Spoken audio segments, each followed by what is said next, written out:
Hey guys, hope everybody had a great week, or is having a great week and had a great weekend. We just celebrated my little Pomeranian's 14th birthday. Took her out to the Cheesecake Factory, had a great dinner. Of course, she was the center of attention. Everybody loved her. She was a little cutie pie. But the actual reason why I'm making this video is in response to a video put out by Digital Foundry on Sunday, actually, about delivering a next generation level of performance and basically what it would take. Now, I want to say the intent of this video isn't to disparage or be disrespectful or unappreciative of anything that Digital Foundry is doing. I'm actually a big fan of them. I consume their material on a regular basis, and I look forward to a lot of the things that they do and say. And for the most part, they make some pretty good points all across the board. In fact, in the video that I'm critiquing, they make some pretty good points, and they have some pretty good revelations, things that I didn't know about. So there's still a lot to take in and a lot to appreciate about what they've done in this video. But there were some glaring omissions, I thought, and some things that I thought were just erroneous to the point where they're subject. Now, when I do a critique, or if I ever have to call somebody out, I want to make sure that, or I'm calling anything out, I want to make sure that I'm attacking the idea, not necessarily the channel or the person if I can help it, unless I think something is really egregious. And at this point, I'm taking on Digital Foundry because of the position that they have. They have this air about them, this clout, that they are a de facto standard of sorts, a standard bearer for integrity and independence.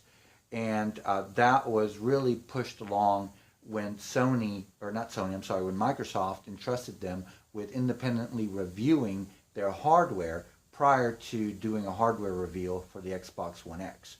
So when they did that, they really sent the statement, or Digital Foundry really made the statement that, hey, we're your go-to people if you want somebody to give you an accurate and unbiased analysis of what's going on. So for that reason, I feel like I've got to contest them. I've got to put this out there because it's basically only fair to do so. One of the things that I'm going to start off with some of the positives. One of the things that they put out there was that Mark Cerny is actually starting his new technology tour, basically going around and asking developers what they'd like to see in the next generation console.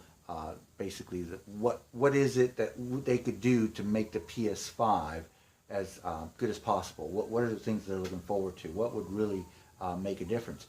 And they've done this for the PlayStation 3. I know Mark Cerny did it for the PlayStation 3 as well as the PlayStation 4. So it's very exciting to see somebody like that, to find out that somebody's like that is doing that again for the PlayStation 5. Another thing that they talked about was, which I thought was fascinating, was that, and I haven't done the math to verify this for myself, I'm taking their word for it, but for the same space that's occupied on the Xbox One X APU, or their SoC for the Xbox One X, you could fit, in the same space that the Jaguar cores take, you could fit 2 4-core dual-threaded Ryzen cores, which I think is great because that's basically going to yield a 6 times CPU power increase over the PlayStation 4, the baseline PlayStation 4. And when you think about it, that's plenty of power because unlike graphics power, CPU power is, it doesn't translate as well as far as transistor for transistor. So the more you invest in your transistors, your yields in power and increased power isn't as much, and a lot of that has to do with the legacy of the x86 code architecture and backwards compatibility. But that's really a subject for another video. Having said that, it's plenty of power. It's a big increase, and it does go, like he said, a long way towards balancing out the CPU to the GPU performance. Now, having said that, while they did mention the graphics memory or the just system memory candidates which would be GDDR6 or HBM, they neglected to mention anything as far as the amount that would be necessary to deliver that next generation leap in technology afforded by memory, which I thought was a little strange given the fact that the size and the scope of what they're talking about and the resources and following that this website has. Now, having said that, I don't believe that they're, by any stretch of the imagination, nor have I ever heard them say that they're electrical engineers of any type or chip engineers. In fact, I've heard some talks given by a lot of engineers in the chip industry, and these people are above and beyond anything that you're going to run into on Digital Foundry. So just to be fair to them, I'll say that. But even with that, it's their job, and the task, the scope of what they're tackling requires them to at least address it. And they have before in the past. One of the things I think that, one of the reasons I think they haven't is because their estimates in the past have been 16 gigabytes, just simply because of the memory price situation. So if they make that statement, especially when you take into account the history of a 16 times increase in memory, I think it's problematic for them. So it just, to me, it rings suspicious of not trying to rock the boat. But if you're trying to inform, you should put the information out as you see it. They didn't do that.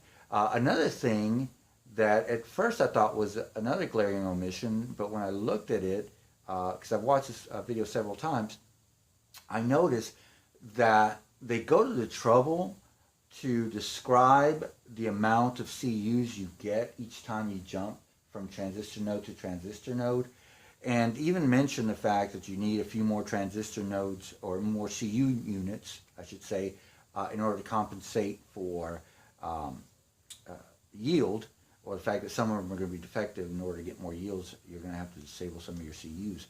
So going from 28 nanometers on the Xbox One, you go from 14 nodes, 12 which of them are active, or 12 CUs I should say are active, to 40 CUs on the Xbox One X. If you do the math, going from 28 nanometers to 16 nanometers yields you an increase of about 3 times. Now, I understand that a lot of this is being compensated by the fact that you don't have the ES-RAM caches on the Xbox One X that you did with the baseline Xbox One. So yes, that frees up a lot of valuable real estate. And then of course you've got the proportion of your graphics processing to your CPU is actually increased to the benefit of the graphics processing on the Xbox One. So your ratio of graphics to central processing is greater on the Xbox One X, because you basically haven't changed the CPU, though you've increased the GPU. So from a real estate, you even got more real estate now to invest with the Xbox One X's SoC. And that makes perfect sense, because your increase in transistor count is about 3 times, but your performance output is about 4.5 times. And some of that is even explained by an increase in clock speed, which was made possible by the vapor chamber, and I think they're a type of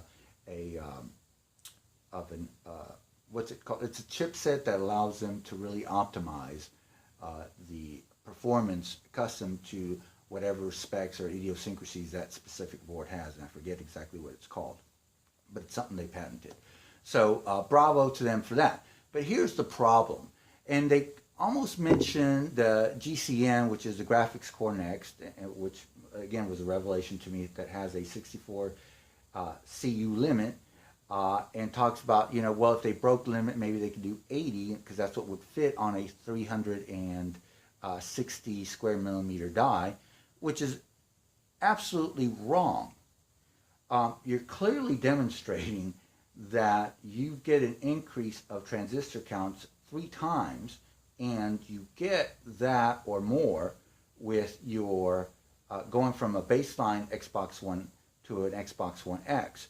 Yet when you have over 5 times increase, okay, over a 5 time increase, going from 16 nanometers to 7 nanometers, now all of a sudden all you can possibly do is double your transistor count for your GPU.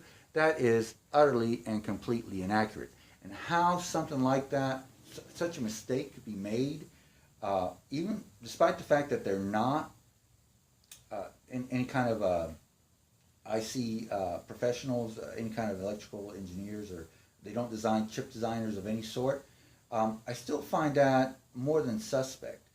And to me, it just seems like they're basically become an echo chamber for what everybody else in the industry is, and they're not willing to do any true analytical thinking because it may rock the boat or it may make them look ridiculous or somehow. But if you're gonna approach any kind of an informative platform from a logical standpoint and unbiased analysis and any kind of most basic research, well, you've got to address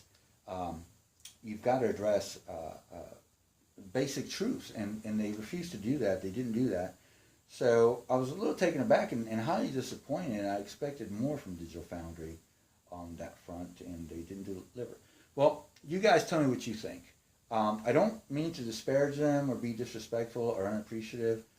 They've done a lot of good things. Like I said, I do consume their content on a regular basis, and I do enjoy their videos. But to me, the math doesn't add up.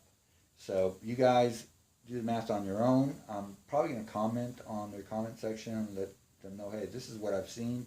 You guys come and check out the video. I'm not just trying to bash on you guys or be disrespectful.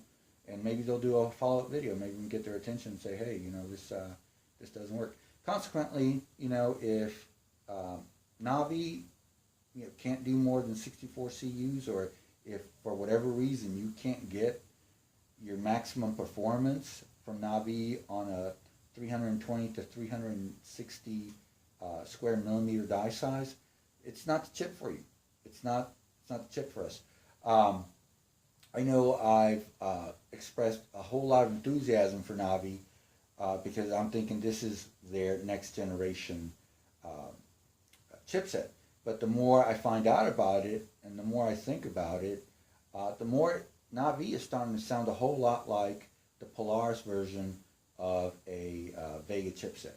So if it's not the chip set for the job, then these are SoCs for next generation consoles, or for any console for that matter, are going to be highly customizable chips. So you basically put in the chip that's going to get the job done. In any case, I hope that this video is insightful in some way, or maybe can spark some conversation. If anything, let us get to the bottom of what actually is possible when we just basically do some honest arithmetic and look at what's actually possible with these new chipsets. In any case, you guys please rate, comment, and subscribe, and I'll be talking to you later. Take care.